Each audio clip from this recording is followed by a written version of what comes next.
एक वक्त की बात है, बादशाह अकबर अपने दरबारियों के साथ दरबार में मौजूद थे।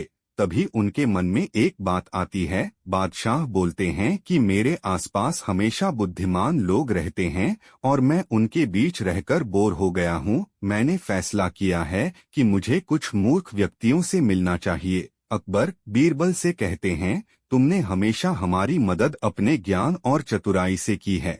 हम चाहते हैं कि इस बार भी तुम ऐसा ही कुछ करो और हमारे लिए 6 मूर्ख व्यक्ति ढूंढ कर लेकर आओ। बीरबल, जी जहांपनाह, मैं आपके लिए 6 मूर्ख व्यक्ति जरूर ढूंढ कर लाऊंगा।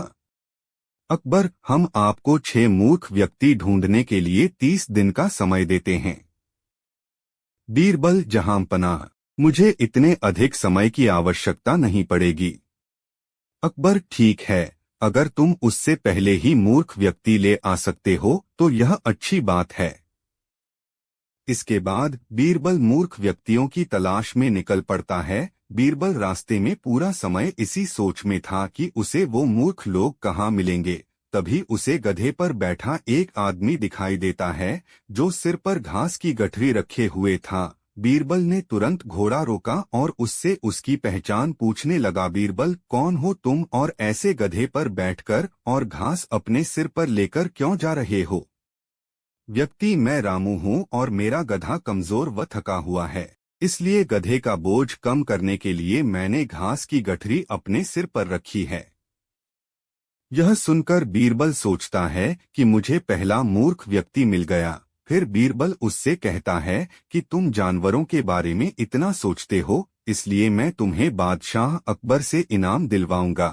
यह कहकर बीरबल उस व्यक्ति को अपने साथ चलने के लिए कहता है। इनाम की बात सुनकर रामू बीरबल के साथ हो लेता है।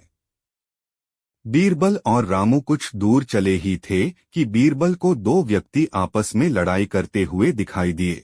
बीरबल उन दोनों व्यक्तियों को लड़ने से रोकता है और उनसे पूछता है कि तुम दोनों कौन हो और किस बात के लिए लड़ रहे हो? पहला व्यक्ति, जनाब, मेरा नाम चंगू है। दूसरा व्यक्ति, और मेरा मंगू है। मंगू, जनाब, मुझे चंगू कहता है कि इसके पास शेर है जिसे वो मेरी गाय के शिकार के लिए छोड़ेगा। चंगू, हाँ, मैं ऐसा ही करूंगा और मुझे बहुत मजा भी आने वाला है। बीरबल, कहाँ है तुम लोगों की गाय और शेर? मंगू, जनाब, जब भगवान हमें वरदान देने आएंगे तो मैं उनसे गाय मांगूंगा और चंगू शेर मांगेगा जिसे यह मेरी गाय पर छोड़ने की बात कर रहा है। बीरबल, अच्छा, यह बात है। उनकी बातें सुनकर बीरबल समझ गया कि उन्हें 2 और मूर्ख व्यक्ति मिल गए हैं। बीरबल इनाम की बात कहकर उन्हें भी अपने साथ ले लेता है। उन तीनों को लेकर बीरबल अपने घर पहुंचता है और फिर सोचने लगता है कि बाकी के मूर्ख व्यक्ति कहां से ढूंढकर लाऊं। बीरबल उन तीनों मूर्खों को अपने घर में ही रहने के लिए कहकर बाहर चला जाता है। जब बीरबल और मूर्ख लोगों को ढूंढने के लिए बाहर आता है तो उसे एक व्यक्ति दिखाई देता है जो कुछ ढूंढता रहता है। बीरबल उसके पास जाकर पूछता है कि आप क्या ढूंढ रहे हैं? व्यक्ति, जनाब, मेरी अंगूठी कहीं गिर गई है जिसे मैं काफी समय से खोज रहा हूँ, लेकिन मुझे नहीं मिल रही है। बीरबल, क्या आपको पता है कि अंगूठी कहाँ गिरी थी?